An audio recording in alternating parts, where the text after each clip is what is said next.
So ito na nga mga kababayan, no, wala nang patumpik-tumpik, diretso agad tayo sa talakayan na.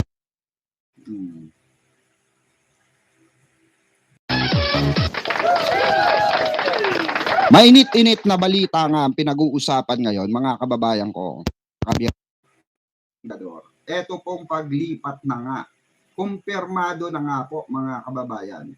Kinumpirma na mismo ni Senator Joel Villanueva ang paglipat niya sa majority. Dahil nga po yan, sa ay gusto na niyang magtrabaho at lagi siyang nasa side kung saan ang majority decision na kung saan ay dapat ng pagtrabahuhin at trabahuhin, araruhin ang dapat araruhin. Ang katanungan nga po mga kababayan ng mga DDS na ang impeachment. Paano na yung iniidolo, pinoprotekta itong maging pangulo na si Sara Duterte, mga kababayan? Mahirap nga naman talaga yon mga kababayan ko dahil nasa Marcos Black na. Since nasa Marcos Black na, itong si Joel Villanueva, mga kababayan, ay asahan na po natin na madadawit na naman ang mga ito, kagaya ni Senator Chis Escudero na idinawit nga ni Mike Defensor at ni Chavit Singson. Kasama po ang 18 ex-Marines at ang 18 ex-Cargador,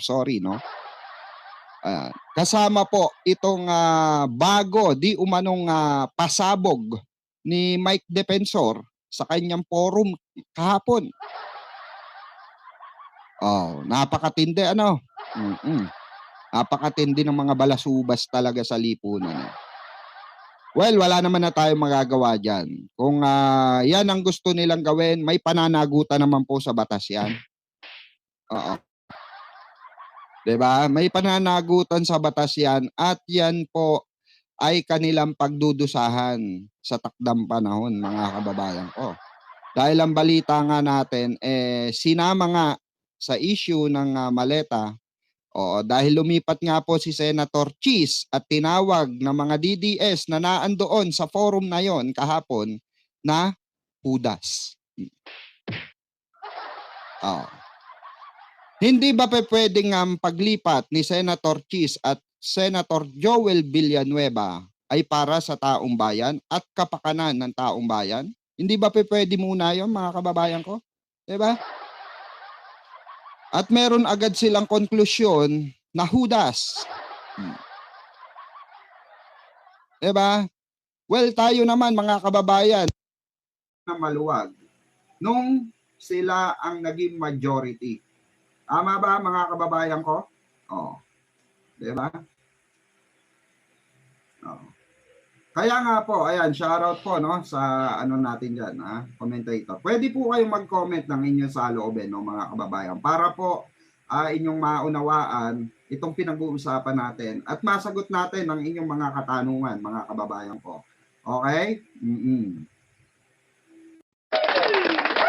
Kasi ako naniniwala ako sa sinasabi ni Senator Joel Villanueva, especially ni Senator Chis Escudero, kamakailan, na sinabi niya na ito ay hindi labanan ng kung sino ang majority or kung sino ang minority. Tama ba?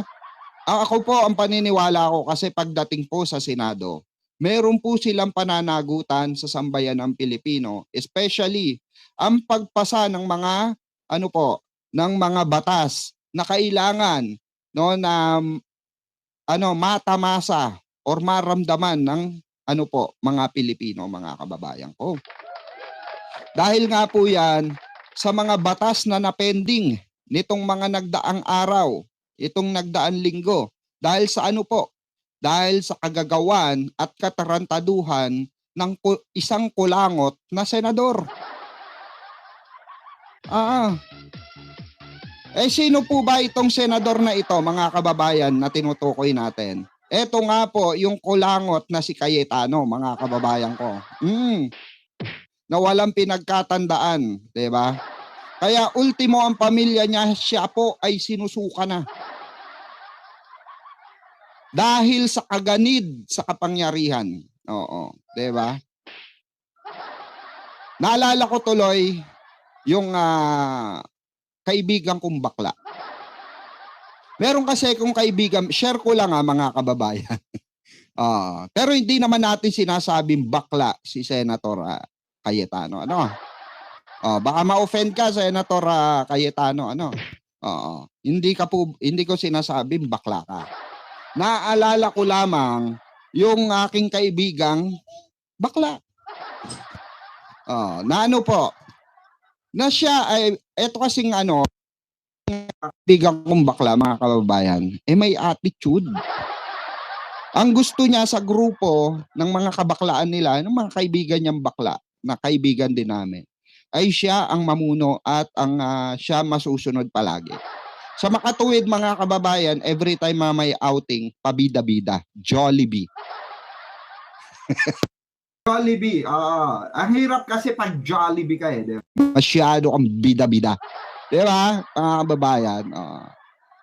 So, nakikita ko yung pagkatao ni Senator ni Senator Cayetano, na para bang alam nyo yung hindi niya matanggap na pag siya ay talunan. Hindi niya tanggap or hindi niya ma-accept sa kanyang sarili pag siya ay sawi.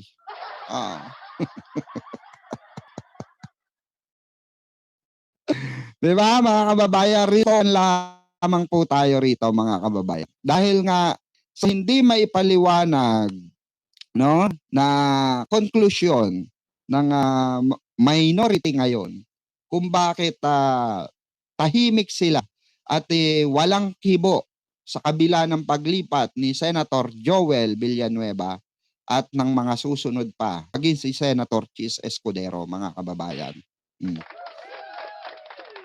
Wala po tayong makuhang pahayag ngayon or wala po tayong makita, no, na aksyon galing po sa minority. Kasi nga po, mga kababayan, nauna ang yabang. Well, nakakakonsensya din kasi talaga, mga kababayan, na pinapasahuran ka, no, bilang isang senador ng sambayan ng Pilipino, ng mga taxpayer, ika nga, 'di ba? Pero ikaw mismo ay hindi ka nagtatrabaho, nakakahiya yun para sa mga government employee na na nagtatrabaho ng patas, na minsan hindi pa nga nakakakuha ng bonus dahil hindi na aaprubahan yung bonus sa sa Senado. Diba? Pero shout out doon sa mga may bonus diyan, no? Yeah. Enjoy, no? Baka kung may bonus kayo diyan, baka pwede maki-share. No? Baka pwede maki-share. Open naman yung GCash natin.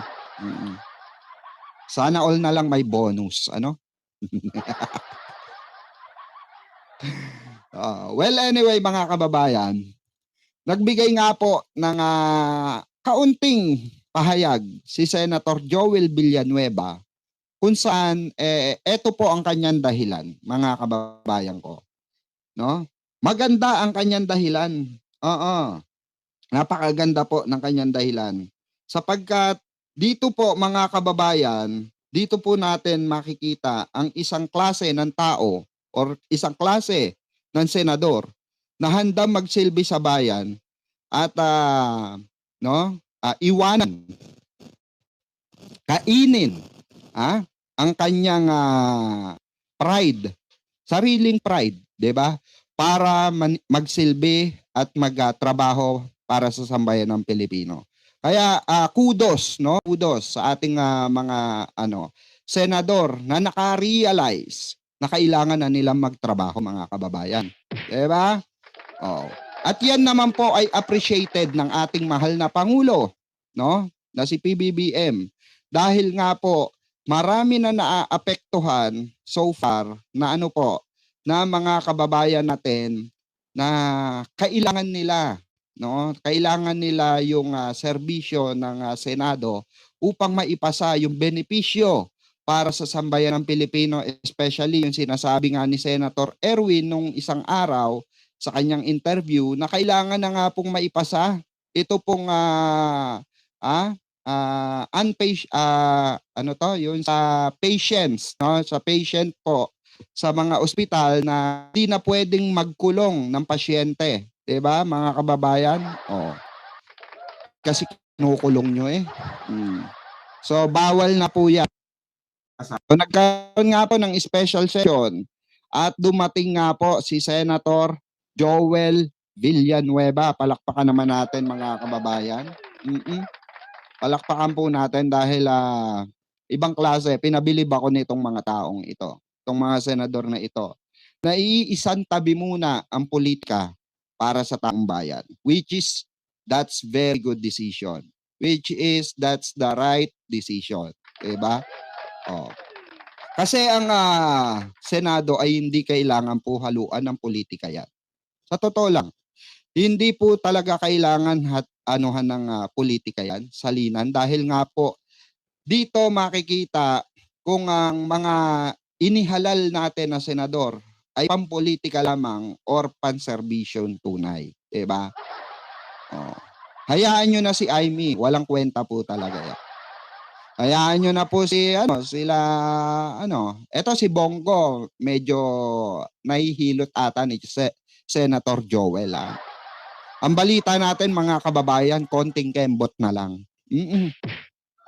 Dahil nga gusto na rin magtrabaho ni Senator Bongo. Ang pinag-aalala nga ni Senator Bongo, yung alin po, yung banat sa kanya ng mga DDS. Diba? Alam naman natin kung gaano kalaki ang utang na loob ni Senator Bongo sa pamilya Duterte, especially kay Digong. Diba? So ito po, mga kababayan, no, yung yung tawag dito, yung mensahe po o dahilan ni Senator Senator Joel Villanueva, kung paano siya lumipat at napagdesisyonan niya. Okay, ayan, dumating sa special session patingin muna natin ito, no? Ito po ang mga kababayan.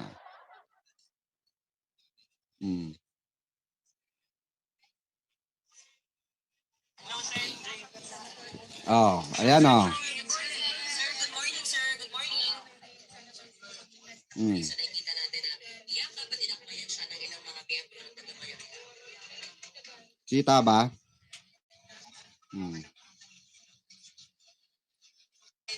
Senator Joel Villanueva, mula sa kampo ni Senator Hi, sir. Hello, sir. Ayan, di ba? Palakpakan naman natin. So nakikita natin na iyak ka ba tinakbayan siya ng ilang mga miyembro ng tagabayan? Ayan ating saligang batas. Nice. Be there. Na magkaroon ng special session, tuto pa rin po natin ang ating sagradong tungkulin sa ilalim ng ating saligang batas. We will be there. Diba? We will be there. So sa makatuwid, mga kababayan, inaccept na niya. Na siya na po ang pang-13. No, pang-13, mga kababayan. Siya na po ang bumuo sa 13, no? Sa pang-13 sa Senado upang maluklok po itong si Senator Win Gatchalian bilang bagong Senate President. Gangster, you know, we do that better than anybody. I bet you got it twisted, you don't know who to trust. So many player hating niggas trying to sound like us. Say they ready for the front, but I don't think they know it. Straight to the depths of hell is where them cowards going. Well, all you still down, nigga, holler when you see me. And let these devils be sorry for the day they finally free me. I got a caravan of niggas every time we ride. Hitting motherfuckers up when we pass by. Until I die, live the life of a boss player.